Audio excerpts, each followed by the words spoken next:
1947 سے لے کر 2023 تک گرفتار وزیر اعظم، قسط نمبر 3، ایپیسوڈ نمبر 3۔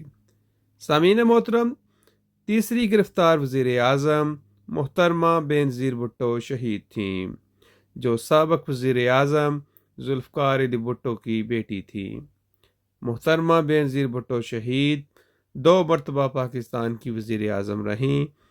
اپنے والد کی پھانسی کے بعد سب سے پہلے 6 ماہ کے لیے جیل میں اور پھر 6 ماہ کے لیے اپنے گھر میں نظر بند رہیں۔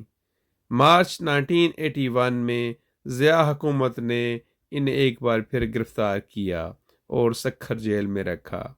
بینظیر بھٹو کو 3 سال بعد 1984 میں رہا کیا گیا۔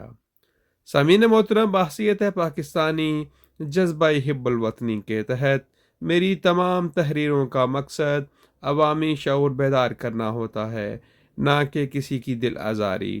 کسی بھی سیاسی جماعت کے ساتھ وابستگی نہیں ہے اور نہ میں رکھنے کا خواہش مند ہوں۔ مسلمان اور پاکستانی ہوں، یہی کافی ہے۔ جہاں رہیں خوش رہیں، آباد رہیں۔ پاکستان زندہ باد، پاکستان پائندہ باد۔